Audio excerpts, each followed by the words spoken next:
गोजोननि नोगोर क'क्राझारनि आमगुरियाव पुलिसनि एनकाउन्टार। बे जाथायाव शम्भु काहार मुंनि दायनिगिरिया जोखोम जायो। बावैसो सान सिगां क'क्राझार सोहोरनि बिधानपल्लीयाव सिखाजों गाग्लोबनानै आबाद बिफाननि बारग' इन्जिनियार तपन चक्रवर्ती मुंनि सासे सुबुंखौ बुथारनायनि गुबै दायनिगिरि सोनाब बेंगलनि शम्भु काहार एबा बन्टी सिलखौ सोनाब बेंगलनि कचबिहार जिल्लानि काटवाली पुलिस थाना सिंनि बेहारनिफ्राय हमनो हानायनि उनाव क'क्राझार पुलिस थानायाव लानानै फैनाय जायो। बेनि हेंथायै क'क्राझार पुलिस थानायाव 396/2023 आन्डार सेक्सन 448/326/307/302/380 आइपिसि नम्बरनि केस होनाय जादोंमोन।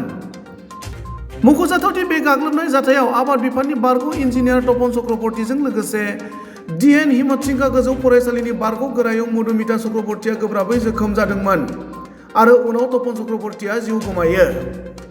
क'क्राझार पुलिसआ दायनिगिरि शम्भु काहार एबा बन्टी सिलखौ लानानै बुथारनाय जाथायाव बाहायनाय हाग्रायाव दोनखोमानाय खुख्रिखौ नागिरनो थांनायाव दायनिगिरि शम्भु काहारआ पुलिसखौ गाग्लोबनानै खारखोमानो नाजानायाव पुलिसआ गुलि गावनांगौ जानायाव आगसि आथिङाव गुलि नाङो।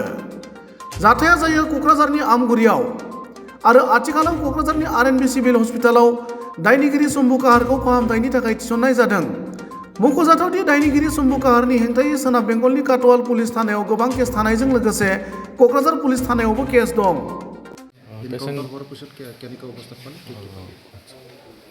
পেচেণ্টৰ নাম শম্ভু কাহাৰ। তেখেতে 12:58 ৰাতিপুৱা আহিছিলে। ভৰিত গুলি লাগি আহিছে তেখেতে, মানে লেফ্ট ছাইডৰ ভৰিত গুলি লাগিছে। গুলিটো সোমাই এটাই গুলি লাগিছে। গুলিটো সোমাই যোৱা ৰাস্তাটো আছে, ওলাই যোৱা ৰাস্তাটোও আছে। ব্লিডিং আছিলে। ব্লিডিংটো আমি ধৰ চিলাই মাৰি বা ইনজেকশ্যন দি ট্ৰিটমেণ্ট কৰি আমি ব্লিডিংটো বন্ধ ৰাখিছোঁ এতিয়া। আৰু তেখেত বৰ্তমান ষ্টেবল, কোনো চিৰিয়াছনেছ নাই তেখেতৰ। আৰু মইতো ইমাৰ্জেঞ্চি ডক্টৰে মই চাইছোঁ। এতিয়া আমাৰ চাৰ্জাৰী ডক্টৰক মই কল কৰিছোঁ, তেখেত আহিব, আহি চাব আৰু বাকী যিখিনি তেখেতৰ প্ৰব্লেম আছে সেইখিনি মেনেজ কৰিব। তেখেত বৰ্তমান ষ্টেবল, মানে কোনো ৰেফাৰ বা এনেকৈ দিব লাগিব বুলি মই ভাবা নাই। আমি এক্সৰেখন কৰিলে গম পাম ভিতৰত আকৌ কিবা ফৰেন বডি আছে নেকি সেইখিনি। আৰু তেখেত বৰ্তমান এটাই গুলি লাগিছে, লেফ্ট ছাইডৰ ভৰিত লাগিছে, সেইটোৱে।